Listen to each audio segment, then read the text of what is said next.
J kulang sa aruga.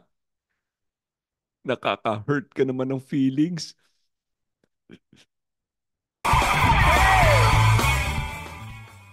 Was I too harsh in my video where I criticized the dink lifestyle? Surely I'm not.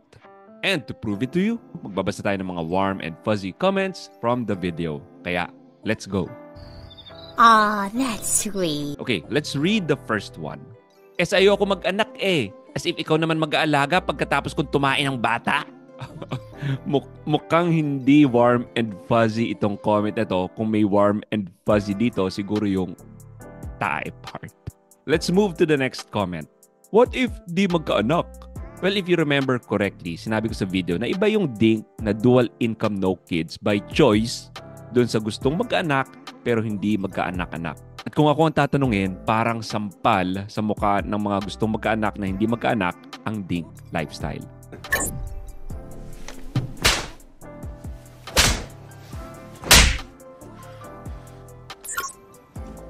Wow, I just got a big headache. Parang sinasabi nila na, hey everyone, look at me. We're very fertile, but guess what? Ayaw namin magkaanak.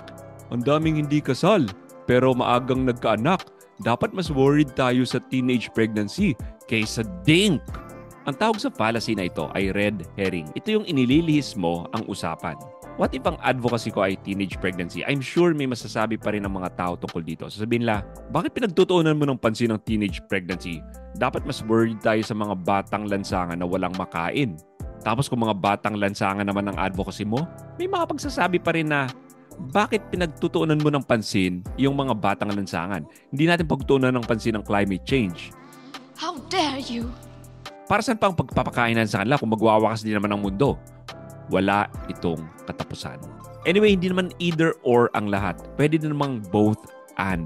Both teenage pregnancy and the tragic effect sa ekonomiya ng dink lifestyle ang iisipan natin ng solusyon. And as a bonus, I will give some insights kung paano makakatulong sa pagbawas ng teenage pregnancy sa dulo nitong video. Kaya watch out for that. Having kids is expensive and not everyone can afford. Kesa naman mag-anak ng di kaya financially and emotionally at iasa sa gobyerno. How expensive ang pag-aanak? Anong estimate nyo per year ng pagpapalaki ng bata? 1 million per year? I'm a millionaire, bro. I'm an entrepreneur. May 3 akong anak. Does it mean 3 million per year ang ginagastos ko sa kanila?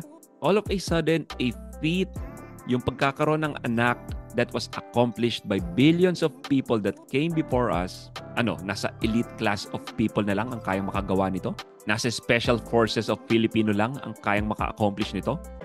Your skill is extraordinary. Is that true? Mas malala pa dyan. No income, more kids. At ito pang isang kagaya niya. Simple lang yan kasi. Nasa taas ka na, nasa middle income ka pa, may YouTube ka pa. Pero kung nasa low income ka at informal settler ka, mapagsalita ka pa kaya tulad ng sinasabi mo ngayon? Ang masasabi ko lang sa mga comments na ito, kung no income ka o kung financially broke ka, hindi lang sa hindi ka dapat magkaanak, hindi ka rin dapat mag-asawa in the first place. Pero dito sa mga comments na ito, I will call them out for strawmanning me. If I only had a brain. I don't remember saying na mag-anak kayo at all cost kahit natambay ka lang at wala kang drive umasenso sa buhay mo. I'm specifically criticizing the dink lifestyle. At doon sa video, may example pa ako ng dink couple. Watch it again if you must. Ang pinaka-defining quality kasi sa dinks ay hindi lang yung last 2 letters, but yung first 2 letters. Dual income. Hindi siya yung nasa laylayan ng lipunan. Sila yung pa-travel-travel lang. Sila yung kung magkape ay latte pa sa Starbucks imbis na 3-in-1. Sila yung nood ng show sa comedy bars o concert ng foreign artist, samot-saring subscription sa streaming. Sila yung mga taong yun. They have the means para magkaanak. They just chose not to. Sila yung nagpe-flex ng marangyang buhay nila and at the same time, magrereklamo na pangit ang ekonomiya kaya pinili nilang hindi magkaanak. Sila yung ang laki ng ginagastos sa pagpapakain, pagpapagroom, pagve-veterinary ng 50 aso't pusa pero ayaw maganak dahil malaking hassle ang mag-alaga nito. At pinopost nila ang lifestyle nila sa TikTok for everyone to see. Bakit di ka magpasa ng batas na illegal ang dink? Yung 1 taon ng kasal pero walang anak at yung 1 o 3, bawal din. Dapat 5 to 15 na anak para masaya. Ikukulong yung mag-asawa, walang anak. Obviously, sarcastic itong commenter na ito. Ito ang isa pang accusation sa akin sa video. Bakit ko na pinipilit ang mga dinks mag-anak? Hindi naman sa pinipilipit ko ang braso nyo until maisipan nyong mag-anak. Hindi man ako katulad ng mga environmentalist na lefties na para iparating ang mensahe nila, magtatapon sila ng soup sa isang priceless piece of art. O yung nagdidikit ng kamay sa pader ng museum. O yung naghaharang sa traffic para magprotesta at itigil ng mundo ang paggamit ng oil. And besides, kapag may environmentalist na nagsabi na, we need to stop using oil, otherwise ito ang malagim na hinaharap natin.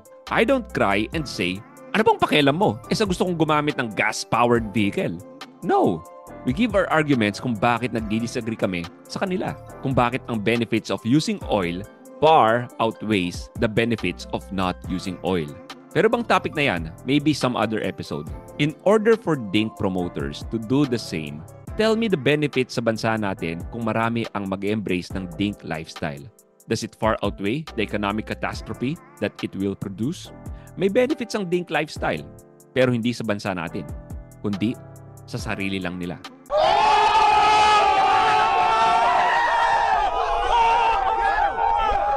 Hey, if you're getting value from this video, kung na-enjoy nyo ito, please subscribe, like, hit that notification bell of this channel.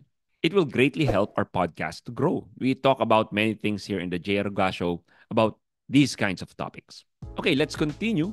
Sabi nito, ano masama sa pagiging dink? Ano masama sa pagiging dink? Siguro ibabalik ko ang tanong sa iyo, bakit ka nag-asawa?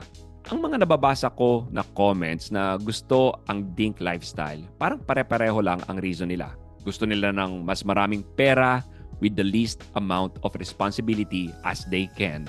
Ang di ko nakikita sa mga dinks, halos wala akong nadidinig na nagsabi na ayaw namin magkaanak dahil inaalagaan namin itong community na ito. Itong poor community na ito. O ayaw ko magkaanak dahil in the middle ako of finding the cure for cancer. Wala, di ba?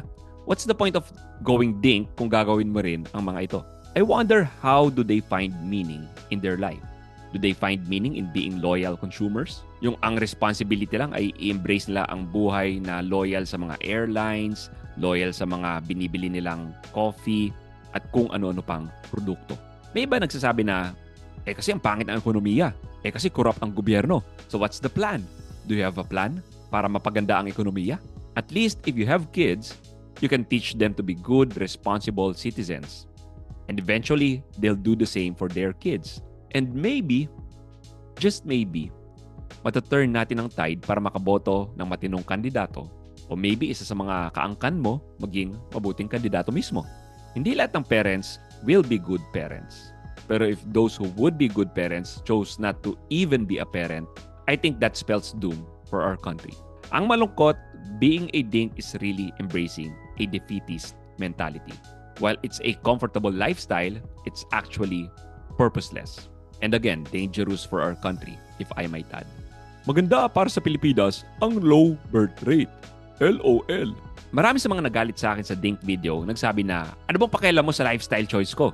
Notice na wala man lang nag-respond sa sinabi ko na kung marami ang mag-embrace ng dink lifestyle sa bansa na ito, it endangers our economy.